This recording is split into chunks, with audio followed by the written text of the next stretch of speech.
Wanna soar? Get a mentor. Hey, it's Nina Carmichael, and we made these videos because you're probably the most ambitious person in your circle. But you know you're capable of more, and you need that push by surrounding yourself with the best. So today, let's learn from one of the best, my husband Evan Carmichael. Learn the main reason why most people fail. Enjoy.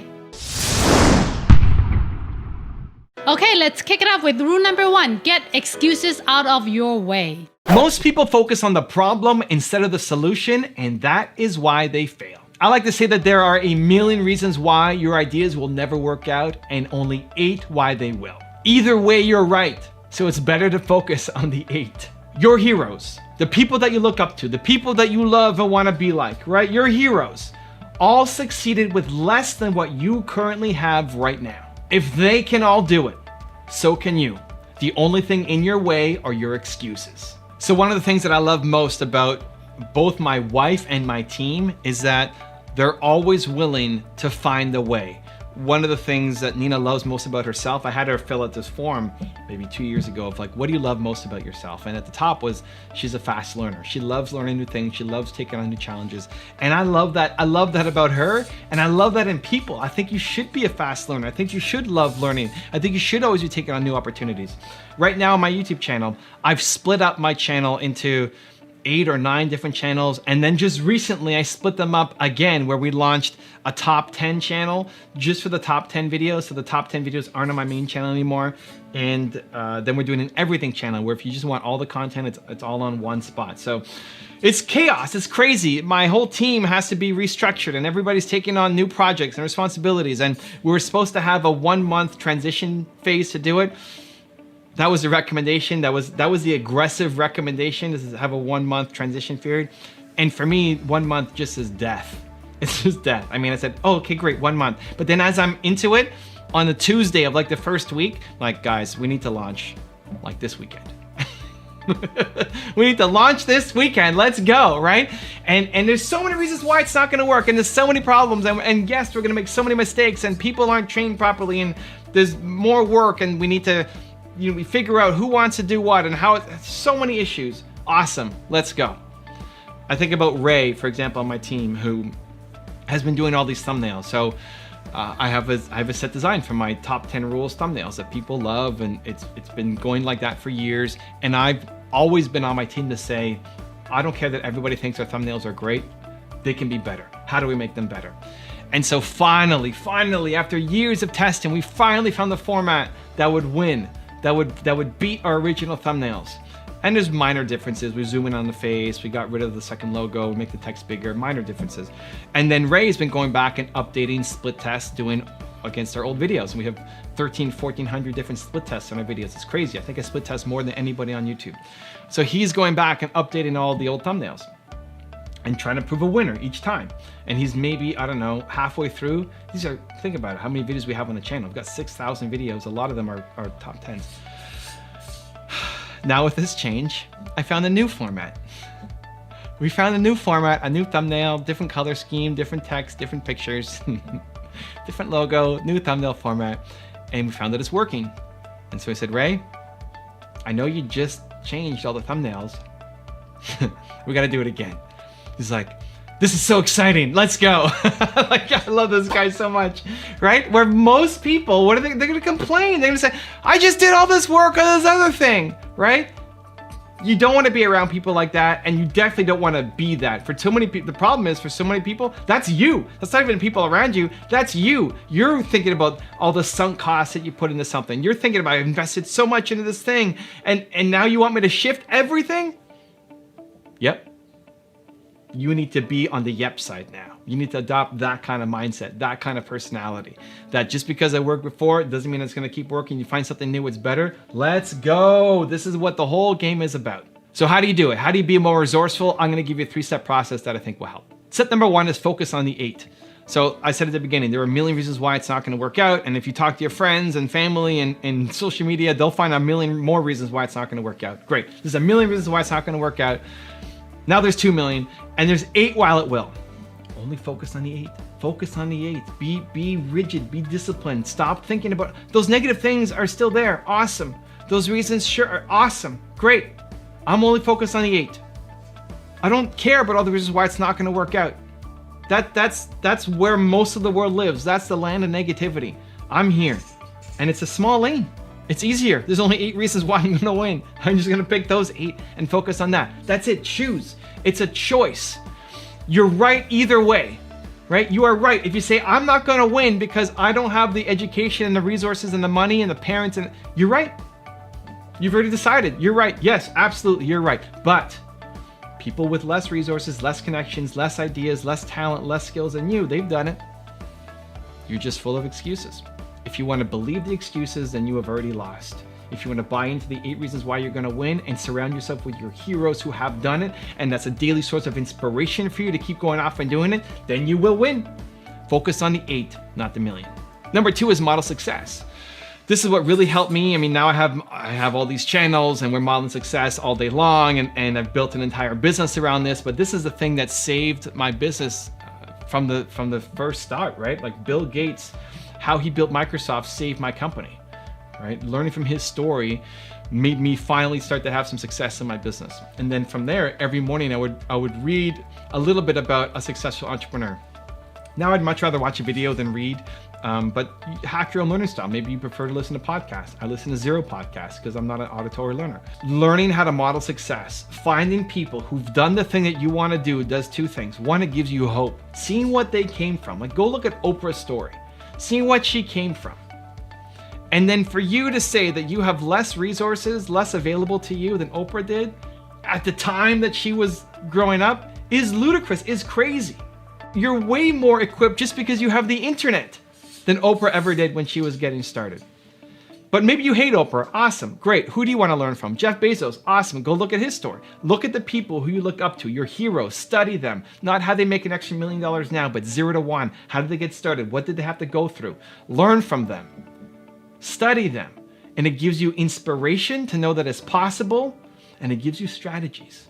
Because chances are what worked for them could also work for you. It won't work for you 100%. It's like trying on this cowboy hat that's just a little bit too oversized. And you gotta tweak it and take in some of the sides, maybe add a little bit more stitching somewhere so that it fits. But modeling success takes you 80% of the way. You don't have to come up with all the genius ideas yourself. The model's been proven. Go out, copy it, apply it to yourself, and start winning. And step number 3 is tell yourself this is just a warm-up. I love this strategy. I think this is one of the greatest things you can ever do for your self-confidence, self-love, self-respect, is whenever it's difficult, whenever it's hard, whenever you're at your breaking point, whenever you're like, oh, I don't know if I can keep going, you tell yourself, this is just the warm-up. This is just a warm-up. I'm capable of way more than this. And what it does is it actually tricks your brain a little bit to believe in it. And now you've just broken through a comfort zone. Now you've broken through to another level of excellence. You've just raised your standards a little bit higher. It's extremely powerful. So let's think about it. If that thing that is all consuming, all encompassing, is all you're capable of doing right now, that's a problem. That means you're never gonna grow beyond this thing, right? You're never gonna scale and become something bigger because this is the max that you're capable of doing. And I remember talking to Alex, who helps me run Toronto Dance Salsa, and what he was stressing out about. And we have big ambitions for this business. We have big ambitions for where Toronto Dance Salsa needs to be, and Alex needs to be the guy to lead it. If this little thing that feels all encompassing, right? But if this little thing owns you, you're never gonna get here. So tell yourself, this is just a warm-up. I'm capable of way more than this. Way more than, this is the beginning, this is baby steps. I'm way stronger than this. Tell yourself that. Say it out loud. Tell yourself, this is just a warm-up. Like that, put your hand down, it's just a warm-up. Say that 3 times and see how you feel. And then get to work, because you know what? It is just a warm-up, and you're capable of way more. Let's go. Rule number 2, prioritize fulfillment. Here's an interesting question for you.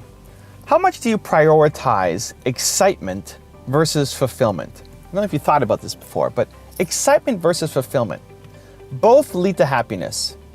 Excitement is the really short term, you hit some milestone, you eat that chocolate bar, you do something super exciting, and it feels great and you get that rush, but it goes away just as quickly. Just as quickly as the rush came in, the rush goes away. Maybe you feel even a little sick afterwards. Maybe you need to recover afterwards because that chocolate bar makes you a little sick, or you party too hard for hitting your goal and now you need to recover a little bit. Often the recovery time after the excitement phase is significant, but it doesn't last. Excitement doesn't last. It's very short term. Fulfillment is long term and lasting.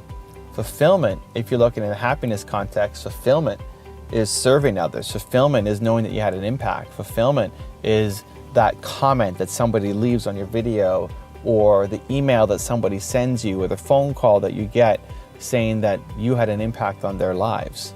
Those things you remember forever. There's comments and emails and conversations I've had that were years old that still mean something to me today. I still feel the impact of it today. Whereas I don't remember that chocolate bar that I ate 4 years ago. And there's nothing wrong with having excitement and fulfillment in your life. Both lead to happiness. But which one do you prioritize? Which one are you spending more time on? Which one are you actively, with intention, pursuing? Because this is really a game of intention. If you don't, with intention, say, I want to have more fulfillment in my life, you will default to excitement. Because we want it now. Because I think that's baked into human nature. We want it now, we want it now, we want it now, we want it now, we want it now. We're worried it's going to go away. We have a scarcity mindset. We have to take it right now. But the more that you can train yourself to actually seek out fulfillment, I think the happier you will actually be. I think the more long-term life satisfaction you will have. You will feel like you're doing something important. You will feel like you matter. You feel like this is something that is worth doing, as opposed to the sugar rush wearing off just as quickly as it came in. How do you move to fulfillment instead of excitement? How do you make that shift happen? Because I don't think many people are just automatically wired for it, but you can adjust it. Number one, I think one of the most important things you can do is have the keystone habit every morning that reminds you who you are. A keystone habit is something that you're doing regularly, that when you do that one thing, all your other habits fall into place. So for example, for me, I am currently fasting until 6 o'clock during the week. So I don't eat until 6 o'clock. And some days that's really hard. And some days that's a lot easier. The thing that actually helps me the most is this. It's a cup of coffee. Whether it's Starbucks or Tim Hortons or homemade, I just broke my coffee pot at home. So we're doing it. We're going out right now until a new coffee pot comes in. And it's not so much that coffee helps, and it does. Coffee is an appetite suppressant, so that can help. But it's more the decision. It's a decision that in the morning, I'm gonna have a cup of coffee, and that's setting me up because I'm gonna fast today. And whether this lasts for a week, a month, the rest of my life, I don't know. Don't worry about having it be the thing forever. But as long as you have a goal for yourself, having a keystone habit to help you remember who you are, I think is critical. So what's one thing that you're trying to do that you're afraid of? Maybe it's launch your YouTube channel. Maybe it's create content. Maybe it's make videos. Maybe it's make calls. Maybe it's whatever it is inside your business that you know you need to do, but you're afraid to do, you don't want to do. You want to do it because you want to grow, so you get the fulfillment, but you don't want to do it because you're afraid of rejection, you're afraid of it not working out, you're afraid of it being imperfect. So it creates anti-excitement. Right? This is still just excitement versus fulfillment. You want fulfillment and you have to do it. You want excitement, don't do it. Which one are you going to choose to do? Well, our default is to live in excitement. So you're going to say, oh, I'm not going to do it. I'll do it tomorrow, I'll do it tomorrow, I'll do it tomorrow. But then you never have fulfillment and you don't feel happy because you never do the work, right? Is it sounding familiar? Can you think of a task like that in your life or business that you should be working on? So the key thing becomes, what's the cornerstone habit for you that's going to help? It's why I make these videos. because I know for a lot of you, this morning series really matters. People make the morning series a part of their daily routine. People make watch my videos a part of their daily routine. That my videos are the things that help keep them on track. Not just because of the knowledge, not just because of the motivation, not just because of the wisdom that is hopefully in the videos, but every time you choose to go to YouTube and watch a video instead of the alternative, which might be to sleep in, which might be to go to YouTube and watch something stupid, which might be to just do a whole other list of things that don't serve you. Every time you choose to watch one of these videos, you're betting on yourself. You're creating the cornerstone habit, the keystone habit, to help remind yourself of who you are and the life that you want. Very often, excitement and fulfillment are doing completely opposite things. When they're aligned, it's really easy. When it's exciting and fulfilling, it's super easy. But when they're apart, what do you do? Where do you live? What's your home? And if you want to shift from excitement to fulfillment, to have a more rich level of life, starting with that keystone habit is really, really, really, really, really important. So think about the habits that you currently have. Think about the habits that you're kind of consistent on. Which one is the one that makes you feel the best about yourself? Which one is the one that when you seem to do that one habit, everything else kind of falls into place? It may seem insignificant. This is why people say, make the bed in the morning or drink a glass of water in the morning. It's not that making a bed actually does anything or drinking a glass of water has a profound impact. I mean, you are dehydrated when you wake up in the morning. But the reason that those habits are so important is because when you do it, it's not that you made the bed and making the bed then changes your day somehow. It's that you become the person who makes the bed. And even more importantly, is you become the person who set a goal and then followed through on the goal first thing in the morning. So then you're more likely to follow through on your other goals because you have the identity for today of you're the person who follows through on your goals. Where if you didn't make the bed, you set the goal to make the bed and you don't, you ever notice that day kind of falls apart? That you lose track, that you slide here, you slide there, you cheat on your diet, you don't do the activities you said you were going to do, you don't do the workout like you said, you don't make the calls like you said, you decided tomorrow I'll make the videos instead of today, and all of a sudden you've lost the whole day. Has that happened to you? You decided to just throw away the whole day? It wasn't a conscious choice. You didn't wake up and say, I'm going to throw away my day today, right? Nobody does that. It's that you woke up with great intentions, but because you missed that one thing, the standards start to fall, and all of a sudden, you're halfway through or at the end of your day and you realize you've done nothing, and you've slid everywhere. It's identity. You've taught yourself that you set goals and you don't follow through. This is a daily battle. This is a daily battle to fight for who you are, to fight for who you want to be. Are you the kind of person who chases excitement, or are you the kind of person who chases fulfillment? And there's nothing wrong with going after both, but where do you want your home to be? Do you want to be the person who's only chasing the exciting things, and then the energy wears off and you realize you don't like your life? That has no meaning, no purpose, that you don't matter? Or do you want to be chasing fulfillment, knowing that you're living a rich life that's having a massive impact on other people, which means sometimes doing things that don't bring you excitement? Change your keystone habits. Start living a more intentional life. Do an audit of where you're at right now. What percentage out of 100 you live in excitement versus fulfillment? And when you can intentionally start to make that shift, you'll start to live a much more intentional life, a much happier life, and a much more fulfilled life.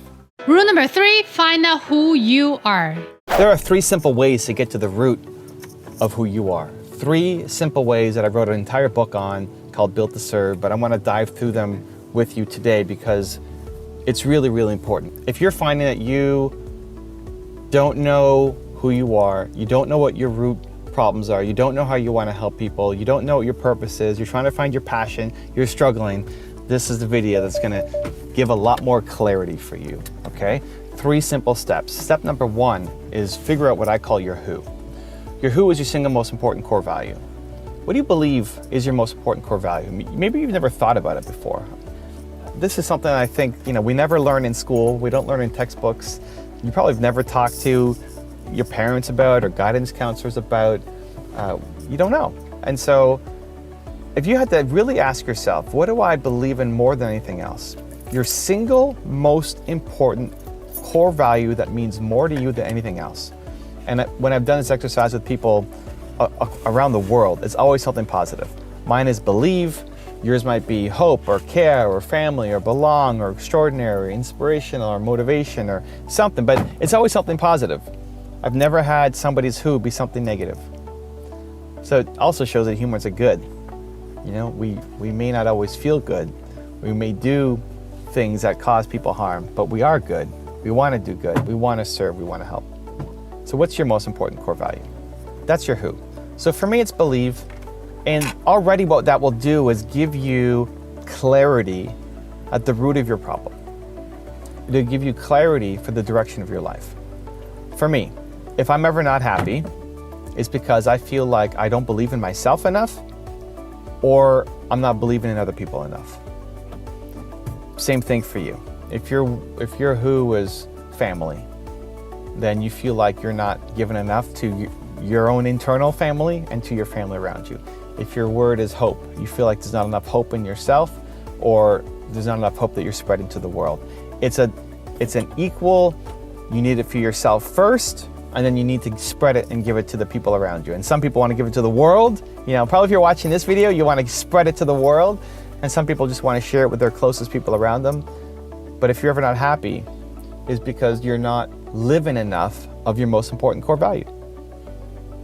I go through exercises in the book on how to figure it out, but if you just had to answer that one simple question, don't worry about the perfect answer, what would you come up with?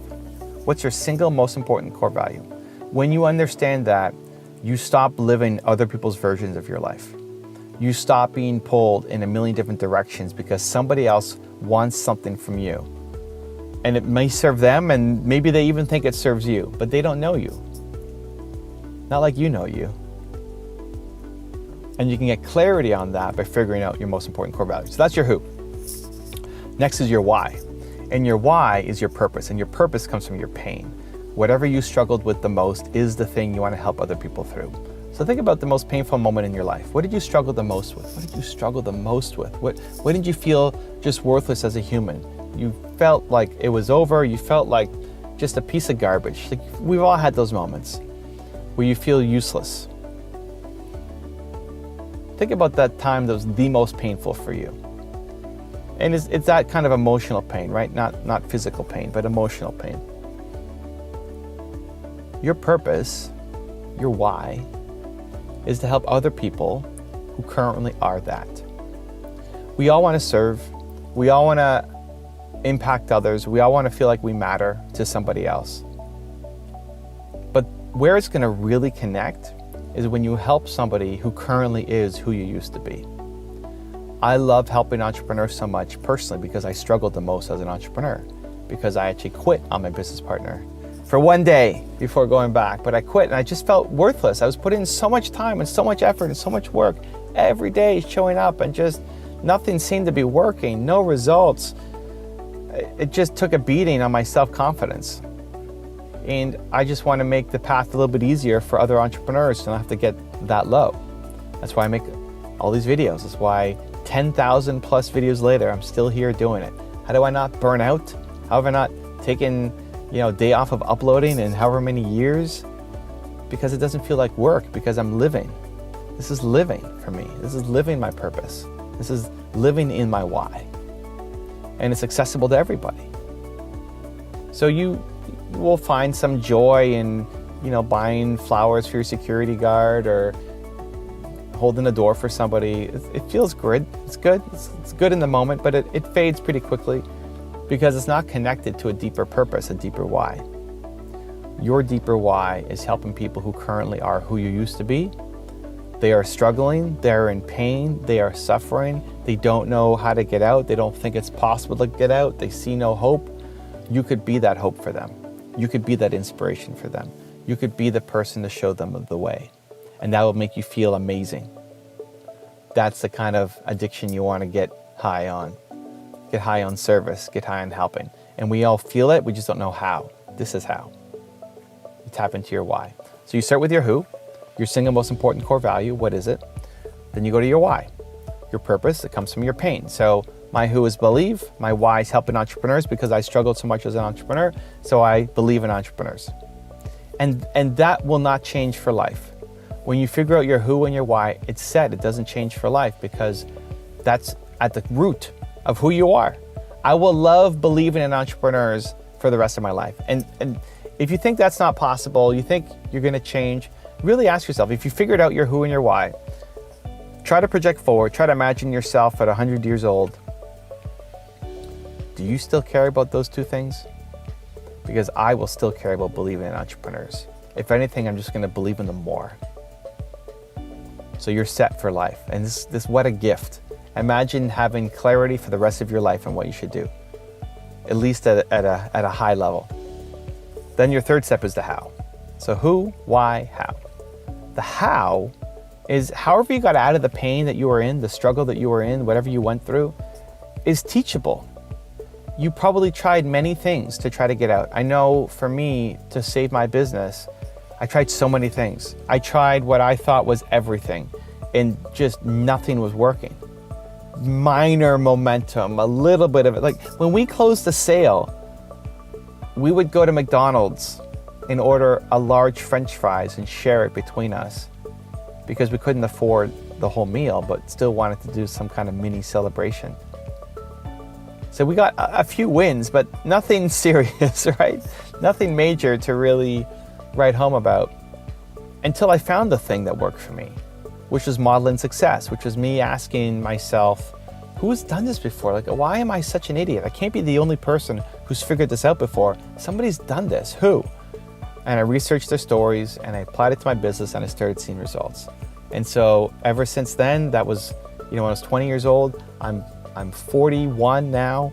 For the past 2+ decades, I've been applying the modeling success principle and teaching it to others as well.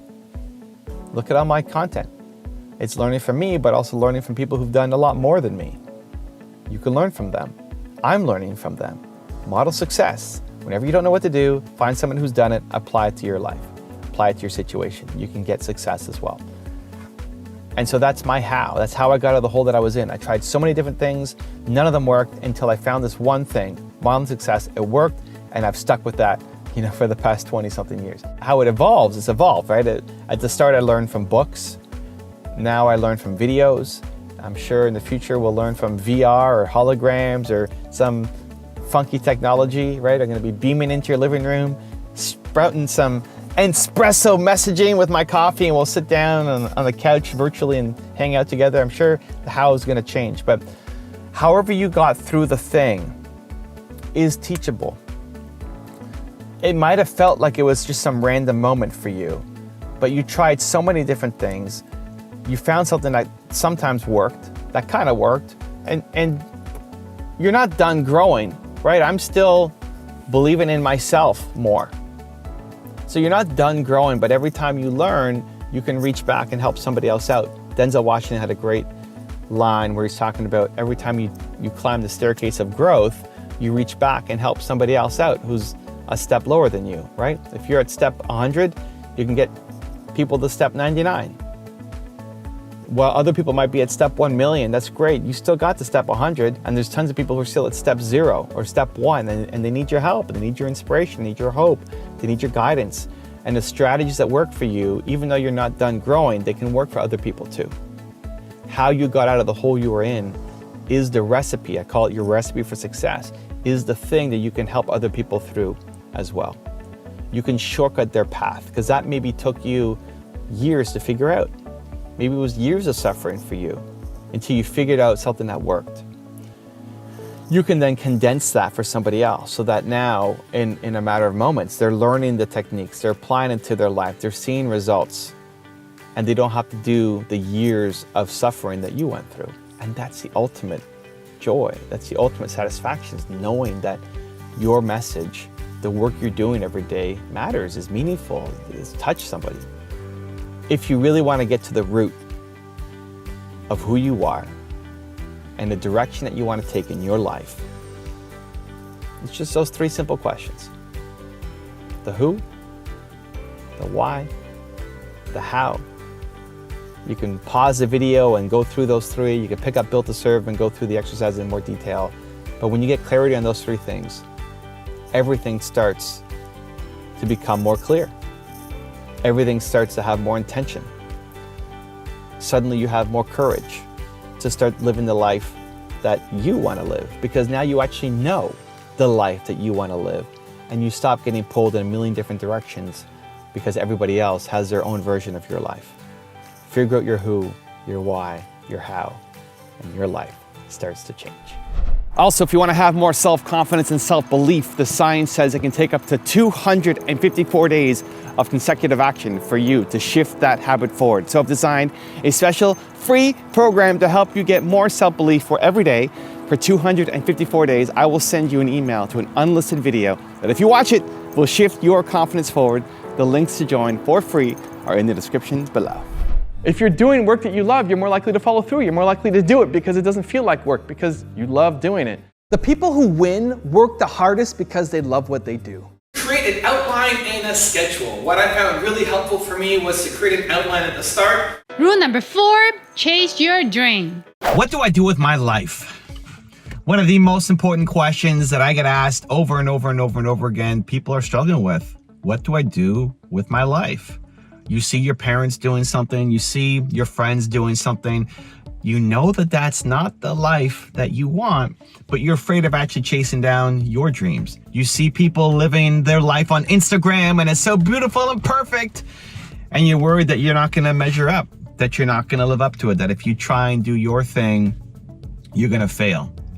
And so you're constantly stuck in this what do I do with my life? Pull between the safe life that everybody around you is living and they want you to live for yourself, or the dream life that you know you're capable of, but you don't know quite what it looks like.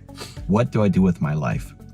Here's what I found. You're gonna have moments in your life where you have absolute clarity, and equally you'll have moments in your life where you have zero clue what to do.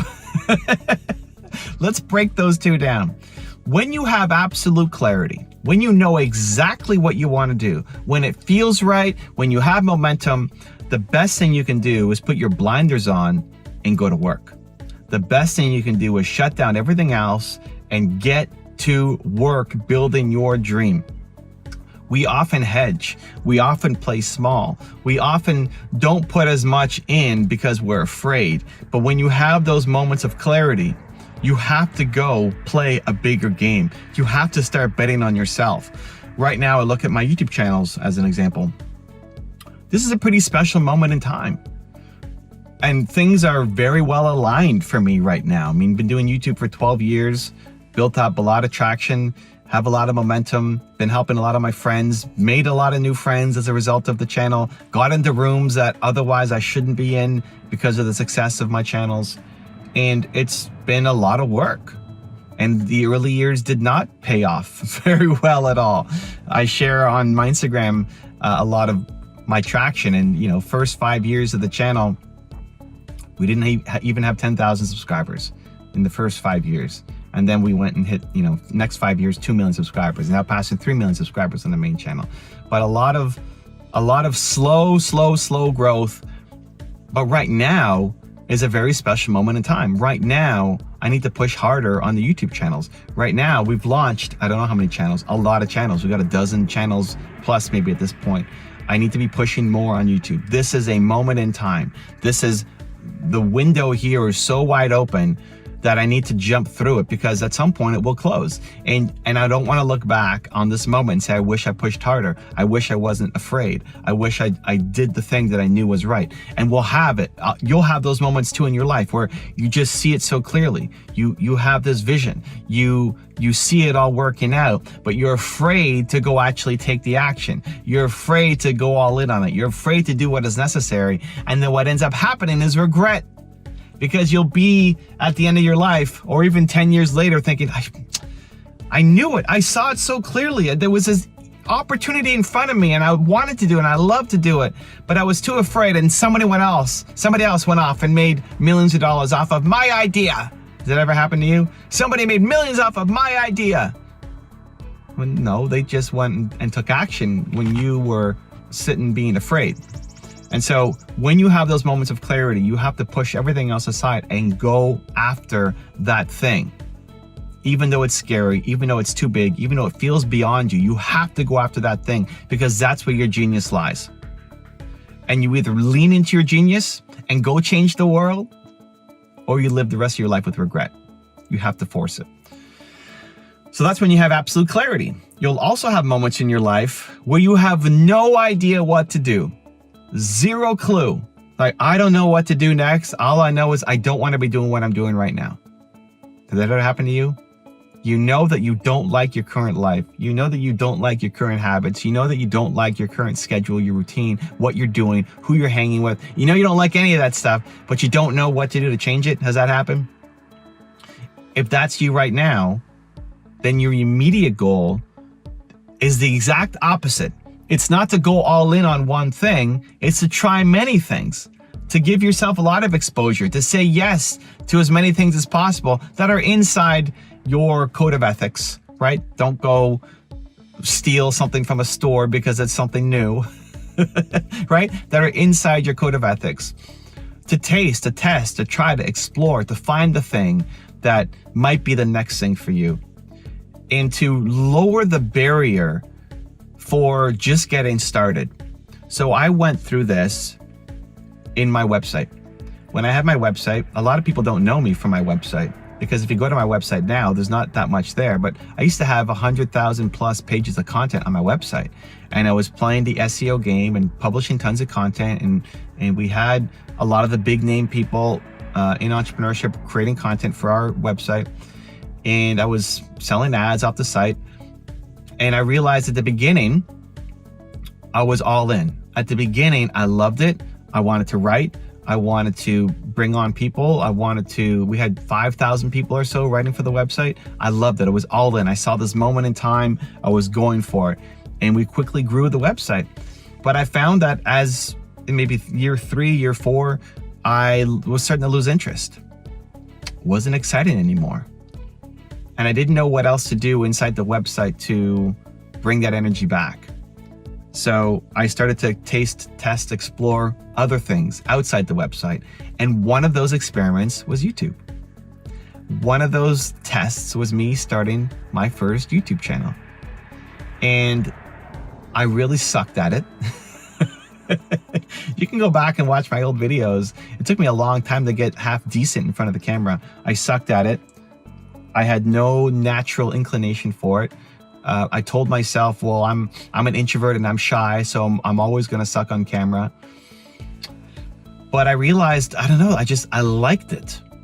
I liked it. I liked doing it. I liked making visual content instead of written content because I'm a visual learner. I liked the idea that maybe there's somebody else out there who watched my video and be inspired by it, and that maybe makes a shift for them. I never expected to be YouTube famous because at the time, YouTube famous wasn't a thing. Nobody was YouTube famous, especially in education. Nobody was making long form educational videos. It just didn't exist. And so I thought, you know what? I'll just keep doing it because I love it. That if 50 people, 100 people watch this video, that's 50 to 100 people who watch the video. That's maybe a couple lives changed because of me being courageous enough at the time to press record and make a video. And so that kept me going. And eventually that turned it into something that then I shut down my website and I went all in on YouTube. And so when you don't know what to do, you need to get out of your typical routine. Go for a walk. Go drive somewhere you've never been before. Take an extra long shower. Like, do the things that help get you creative ideas.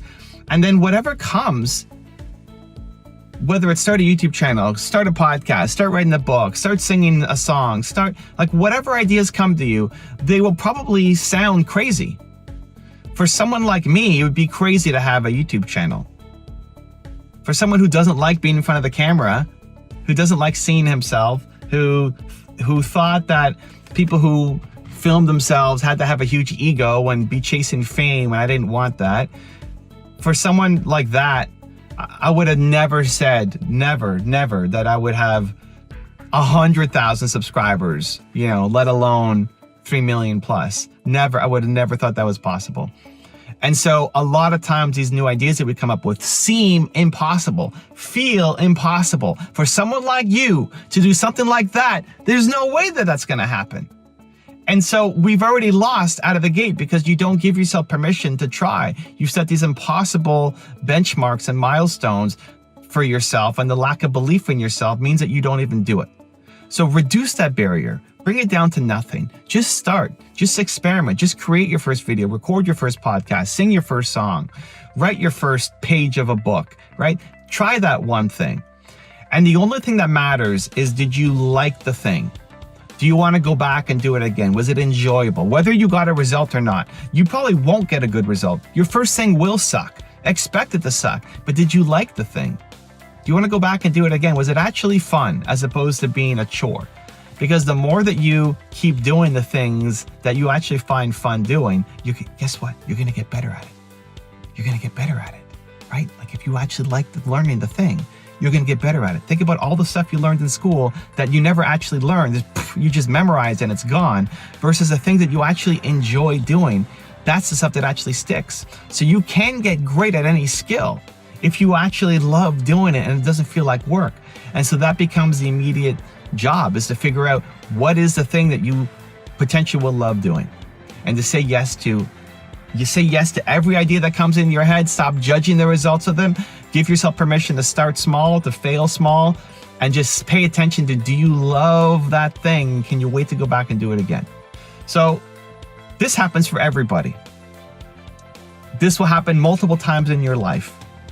There will be moments where you have absolute clarity, absolute certainty. You know what you need to do next. You feel it in your bones. You have to go do it. And you have to play bigger. You have to stop being afraid. You have to go all in on that thing, because that window will close and you will regret not going bigger when you had the chance. And then when you have those moments where you have no idea what to do, you have zero clue, you feel completely lost, that's when you have to explore.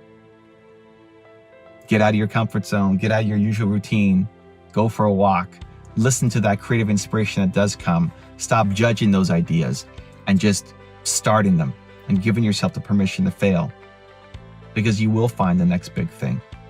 And this is roller coaster effect that will happen many times in your life, of absolute clarity and zero clarity. And maybe those cycles last weeks, months, years. For YouTube, it's been over a decade and I'm still going strong on it, but at some point that's going to shift to something else, and that's okay, and that's normal.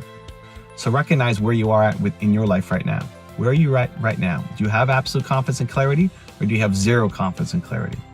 And then take the right step forward. Rule number 5, love the struggle. You need to learn to love struggle. You need to learn to tell yourself that the struggle is the best. Because if you're not chasing down difficult things, you're living a life so safe, so inside your comfort zone, that you're never happy.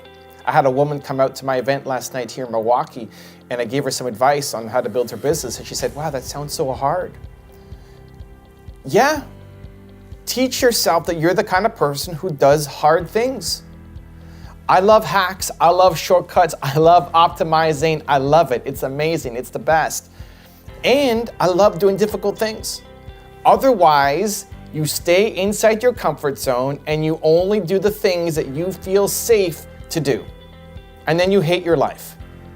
If you're not pushing up against your comfort zone, if you're not stretching further, if you're not going into the struggle, you hate your life. The people who are the most fulfilled are the ones who are off, pushing the envelope, doing difficult things. I look at this, I broke my neck in Denver, right? I broke my neck. I continued to tour.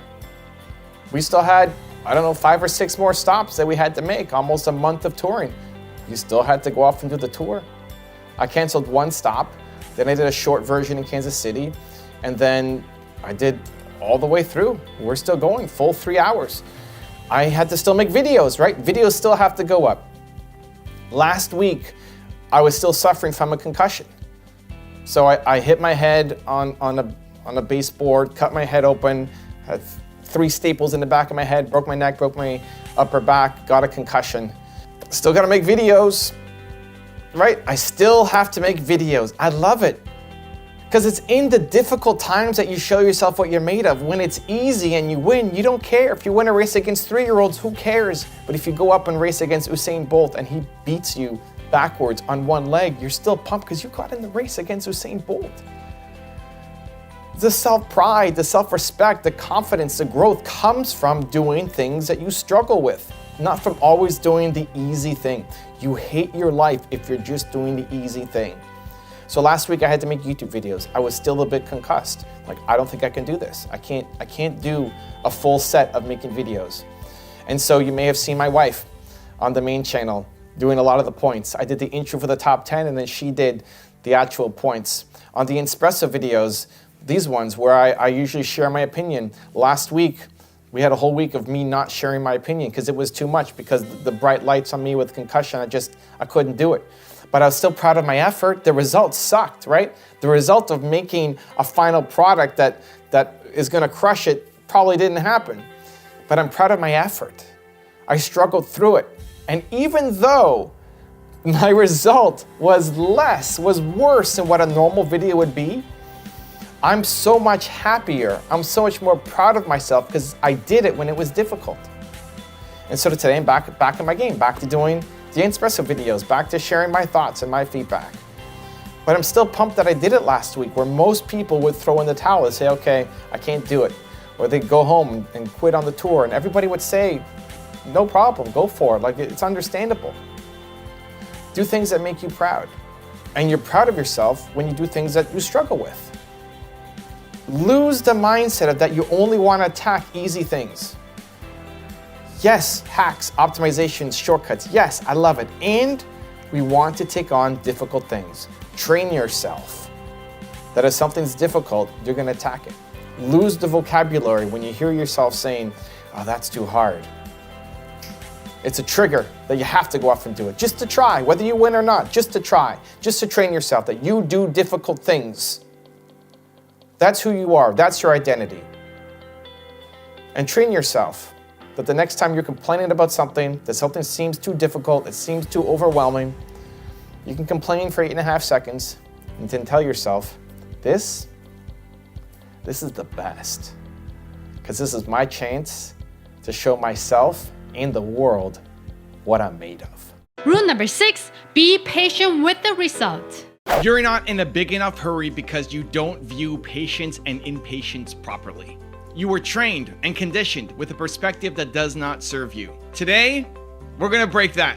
We're gonna set you free so you can start hitting your goals a lot faster.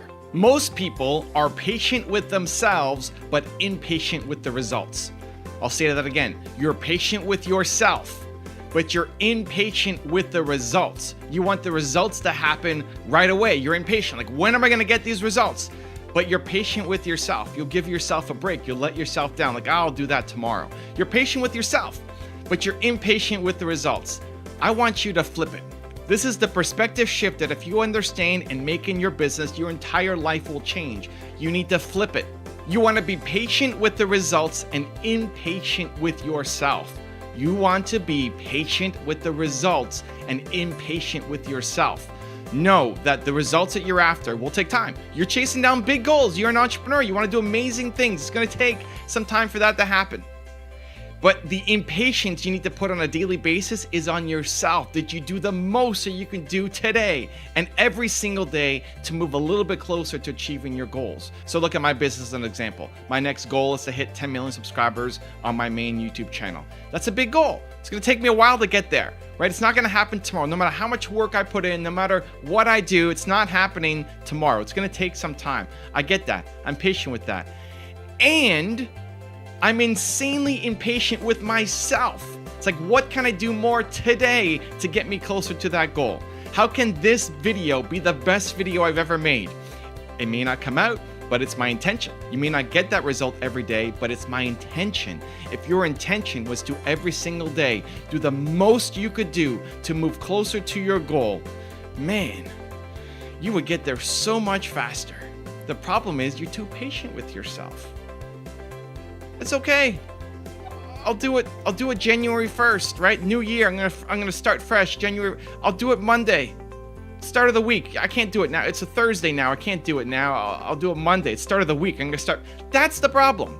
If that's you, then the best thing you can do is right now, instantaneously. The rest of today has to be amazing.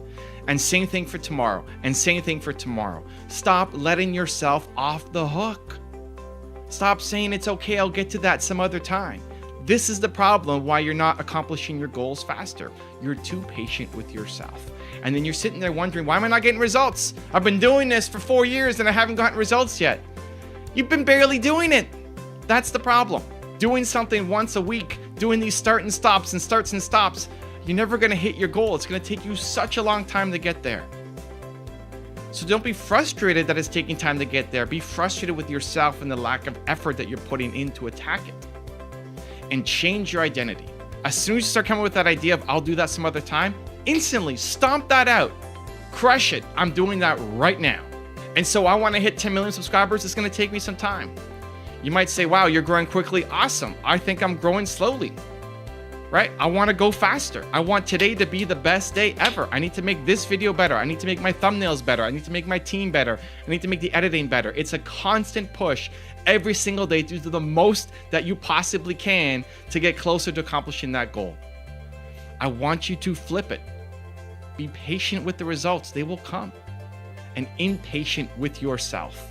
If you every day woke up and attacked your goal and were insanely impatient with yourself and said, today has to matter, today has to count, today I'm gonna do something to move way closer to my goal than I ever thought possible, I'm gonna demand more of myself today.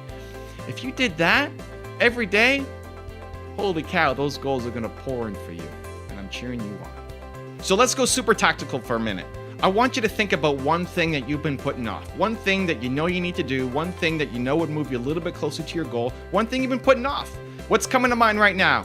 One thing that you have been putting off to say, I will get to that later. I will tackle that on Monday. And show yourself what you're made of.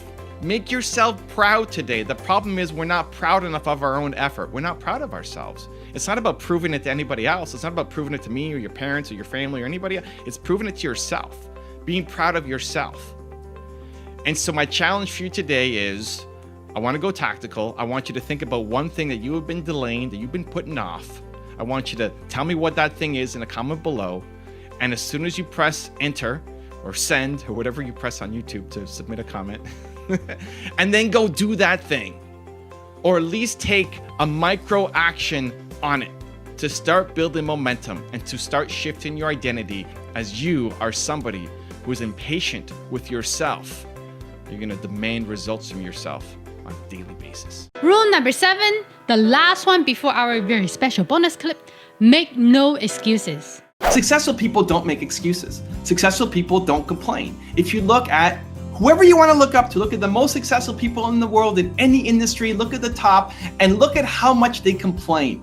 They don't complain. When you complain, when you blame something else, when it's the government's fault or interest rates' fault or the bad economy's fault or your partner who screwed you over or the customers who don't care, as long as you can blame somebody else, right? The education system, your parents, your friends, your upbringing, there's always somebody else to blame. And when you blame somebody else, when you're in that mindset, then you never grow.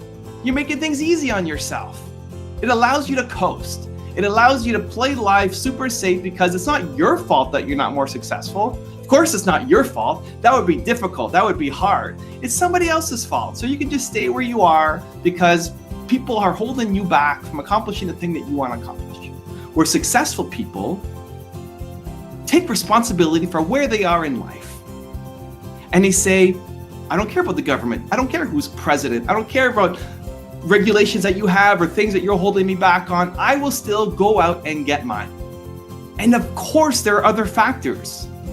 Of course, the country you come from matters. Of course, the education you had and the connections you had growing up, of course it matters. But so what? You have to play the hand that you were dealt. You have these cards. You have to play those cards and you can have success. One of the things I love looking at, and this is why I do all these profiles, is successful, famous entrepreneurs. There is always somebody who has done way more than you have done with way fewer resources than you already have. So no matter what terrible situation that you have, and I'm empathetic. Maybe you come from a broken home. Maybe you have a really severe disability that's physically holding you back from doing some of the things you want to do.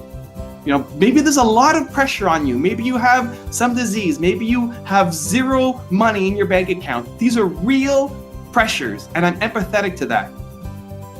But so what? The longer you believe that those things are going to hold you where you are, then they will. There are people who have worse conditions, less money, are in worse situations, and they came out of it and accomplished amazing things because they believed that they could.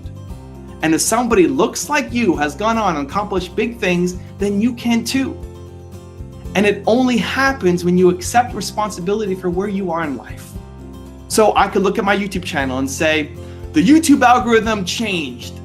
The YouTube algorithm is all over the place now. I can't figure it out. Stupid YouTube for changing their algorithm and hurting my videos. I'm pumped whenever the YouTube algorithm changes. I'm so excited because the people who are ahead of me, the people who are getting all the videos and all the views, the people who are complaining, I love it. Change it more because I'm going to figure it out. I love the process of figuring it out. Whenever there's chaos, I see opportunity. And that's what entrepreneurs do.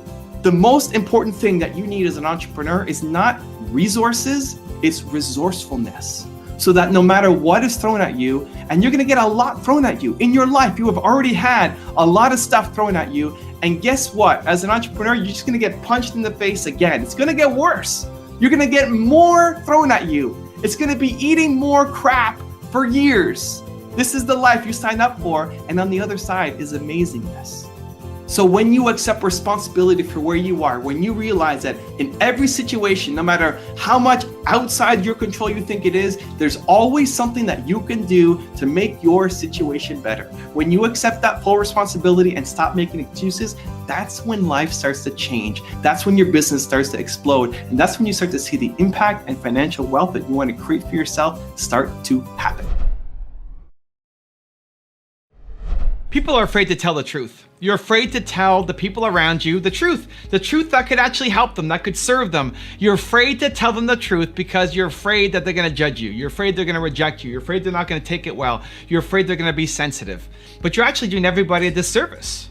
And you're gonna walk away from the conversation feeling like, I could have helped them. I could have been more valuable to them. I could have saved them from making a really bad decision, a really big mistake, all because you were afraid to tell the truth. Whenever I'm meeting somebody, I go to an event, I just came back from an event in Dallas, Video Marketing World. Whenever I'm meeting somebody that I wanna learn from, I will start off saying, hey man, tell me why I suck. Tell me why I suck. If I'm looking at my YouTube thumbnails or my titles or me on camera or any part of something that I wanna improve and work on, tell me why I suck.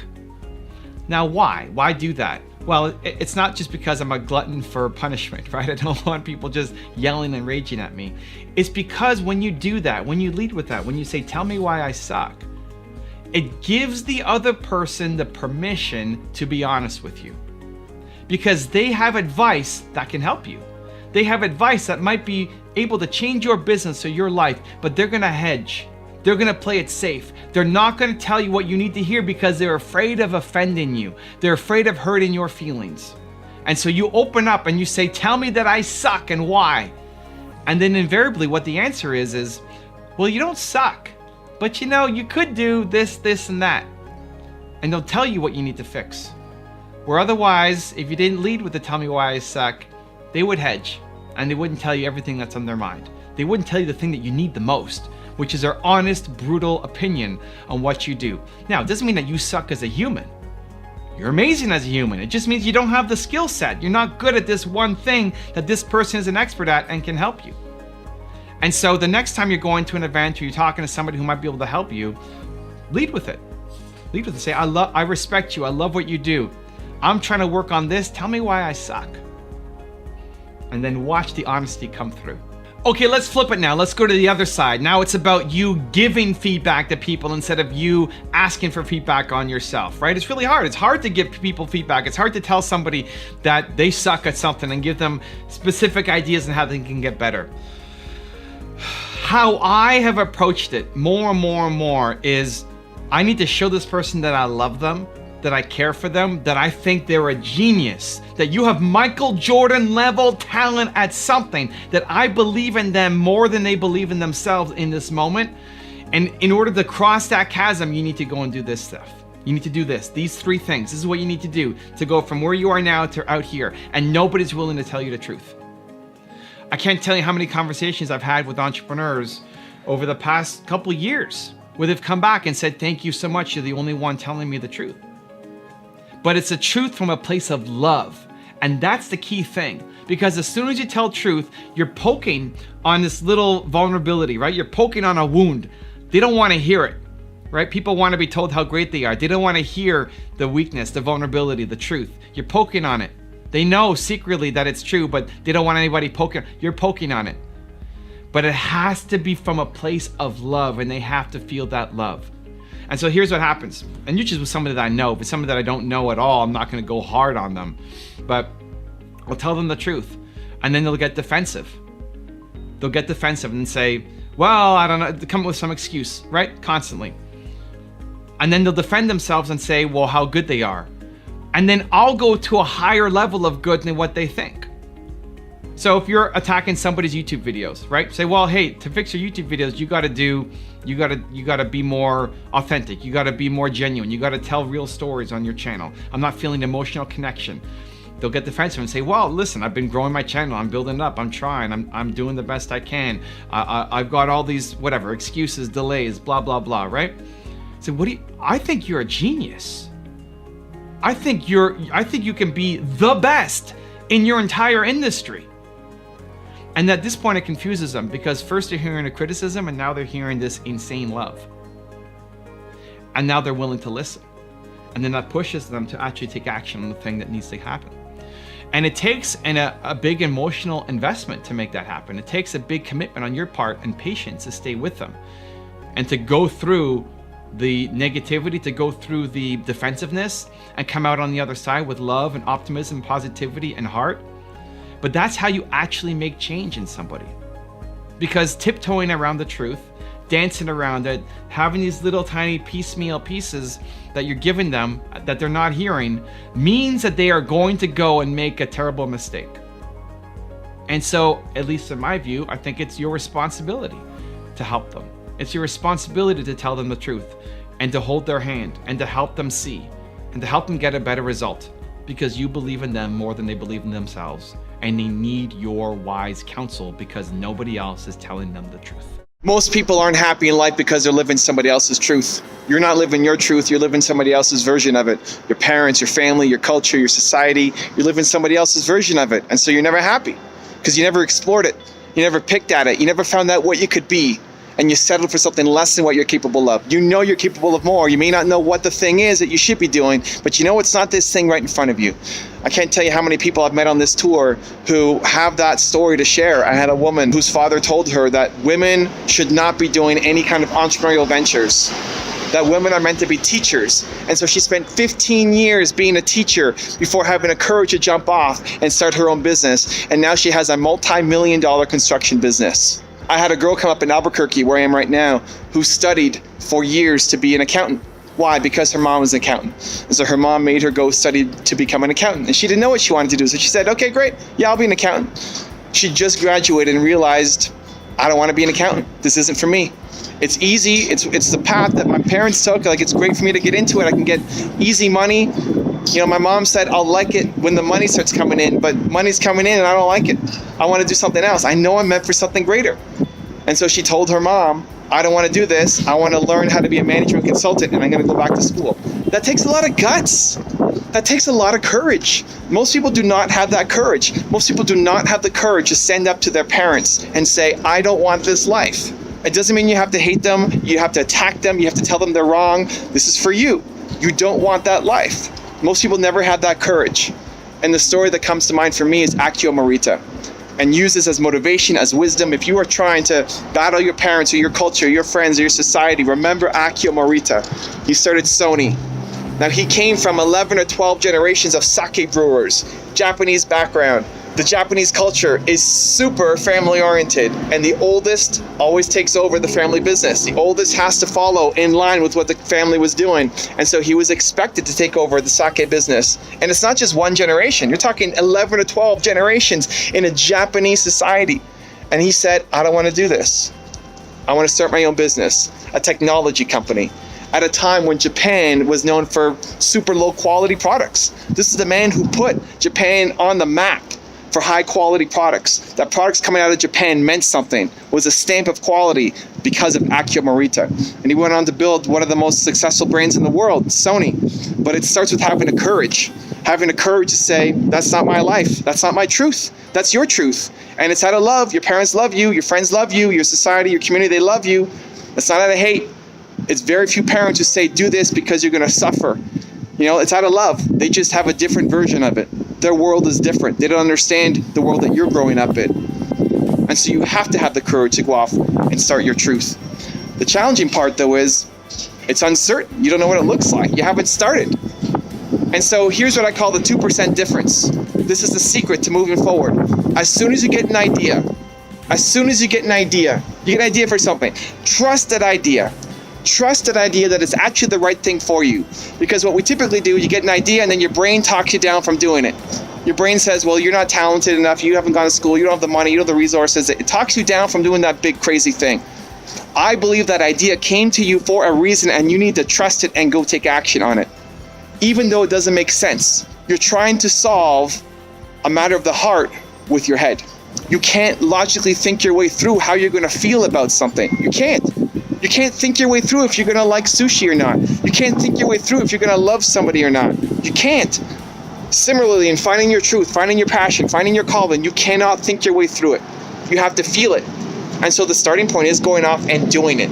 And as soon as you get that idea, while you're feeling bold, while you're feeling inspired, to go off and take some kind of action. I call it the 2% difference. Don't worry about trying to get to 100%. Don't worry about planning and strategizing and figuring it out and thinking. That's what most of us do. You get an idea, you think, you start thinking, right? You plan. How do I get to that 100%? No. You've lost because you're going to wake up tomorrow a different person, because you're going to go home today, plan, and wake up tomorrow a different person and then not take action because you're scared.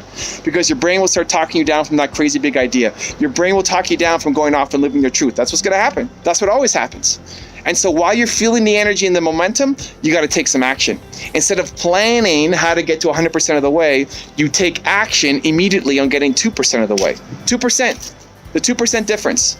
Go from 0 to 2%. If you can't take immediate momentum to getting 2% of the way, you will never get to 100%. You have an idea to make a YouTube channel. Great, go make a video right now, today. ASAP, the 2% difference. Make your first video right now with your cell phone.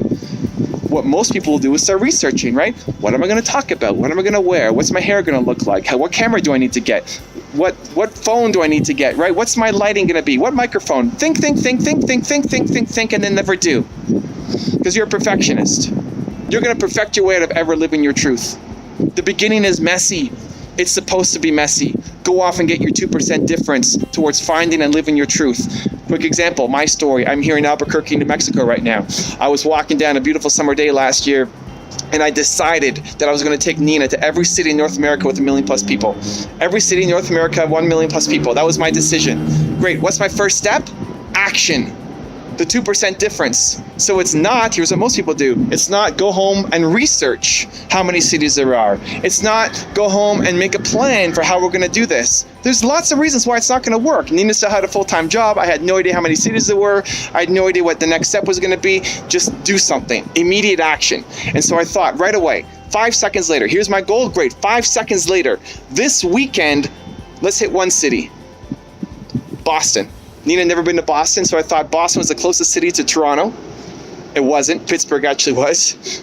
And on my tour, the people in Pittsburgh told me, they let me know that Pittsburgh is closer. But it doesn't matter. This weekend, we're going to go to Boston. It was a Wednesday that I decided, and on Friday night, we were leaving for Boston. Boom, I hit 2%. Just 50 cities. We're going to hit one this weekend. We're going to get 2% of the way done. On the way back from Boston, we decided to do this tour that I'm on right now. And now we're going to hit 50% of the cities on my list. Momentum. That's the thing that's missing, momentum, because you're trying to be perfect. You're trying to fully understand your truth, but you can't think your way through your truth. You have to experience it and feel it. And the starting point is a 2% difference. So take whatever idea that you have and train yourself. I want to burn this into your nervous system. This is one of the most important things you can do of all time. As soon as you get an idea, action, idea, action, idea, action. The more you can shortcut that window, instead of taking a week to take action or a day to take action, immediate, 5 seconds, idea, boom, some kind of 2% action, and expect it not to be perfect, expect it not to be the best plan. My plan was wrong, right? Pittsburgh was closer. In my head, I thought it was Boston. We went down the wrong path, but the momentum is what matters. And now we're 50% of the way. And now I'm going to close that gap and get the rest of it, the 2% difference. There are 3 ways to use technology, and most people pick the one method that costs them money. You can be entertained, you can be educated, and you can create. Entertained, educated, create. The first one costs you money, entertainment. The second one is an investment, education. And the third one makes you money, create. The answer isn't to dump your phone and delete all social media. It's to use these insanely powerful tools to help you make money and achieve your goals. So what I want you to do is now evaluate how are you using technology and where does it fall into those 3 categories: entertain, educate, and create. I'll use me as an example. I'll go first, you go next. So for me, let me look at YouTube as an example. Great. Number 1, entertain.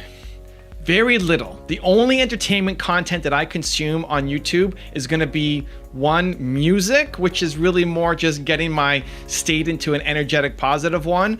And 2, on the weekends, League of Legends, watching my team, TSM, hopefully carry the day. Other than that, I don't spend any time on entertainment content. People send me links to videos. If Alex comes in and wants to show me some silly videos, like, dude, I'm working. I don't want to be entertained right now. I got stuff to do. I want to go crush it on my goals, on my dreams. I got a lot that I need to get done today. Don't send me this stuff. 2, educate. I use YouTube a lot. YouTube is my number 1 source for education. More than books, more than podcasts, more than anything else, conferences, anything. YouTube is where I learn. Video content is where I learn. Most of my time spent on YouTube is researching and reviewing video clips that I am personally getting inspired by that then I want to share with you. If I am making a video that I'm sharing with you on any of my channels, it's because I have learned something from them. So I'm spending most of my time on YouTube being educated. And then number 3 is create, and I'm creating a lot. We're doing 3 videos a day across my 7 channels. So I'm creating. So I'm using YouTube not just as a way that costs me money, right? That I have to go spend money to buy something, but I'm using it to invest into myself as well as to create content and then generates a return as I can build a business around it. Great. Next, let's go to Instagram. Same process. 1, entertain. 0. I consume nobody on Instagram. If I'm looking through anybody's Instagram feed, it's maybe a tiny little bit from friends or family who are off doing something, or somebody on my team, right? Somebody on my team posts something, I want to be there and support them and like it and give a quick comment. But I don't care what anybody's posted on Instagram. If I'm following anybody else, it's just to see what they're up to, that maybe I can learn some best practices. 2, education. Very little. I would much rather learn from a YouTube video than from an Instagram post. I don't consume anybody to learn from them. Again, apart from they're using some tactics, some technique, a different video thumbnail, going to IGTV instead of video posts, that kind of hacking and understanding how the system works, but I don't go to Instagram at all, even for education. And then 3 is create. I create a lot. How did I go from 6,000 subscribers at the beginning of last year to 150, whatever I'm at right now? By creating. I post 6 times a day to Instagram, 3 videos, 3 pictures. I go live almost every single day. We do stories 3 to 20 times a day. I'm a creation machine. And so apply this to your business, to your technology, to your habits. How are you using this? How are you using your computer? How are you using social media? And how does it divide into those 3 chunks? Entertainment, education, and creation. I see all these people who are deleting social media. They're deleting it from their phones. They're deleting it from their accounts. You're losing. This is the way to make money. This is the way to go and accomplish all your goals. You just don't know how to use it right. There's 3 ways to use it, and you're picking the number 1 losing way just by being entertained. Stop using it as entertainment. Use it to help you accomplish your goals. And so run that process. Look at every social media site that you're using. Look at all the websites that you visit. Look at how you use your phone, how you use your computer, how you use the tech in your life, and run each one through that filter and put a percentage next to it. What percent of my energy, of my time is going to entertainment on that platform, education on that platform, or creation on that platform? And if you can switch the percentages from category 1 to 2 and 3, you will start making a lot more money and move a lot closer to achieving your dreams.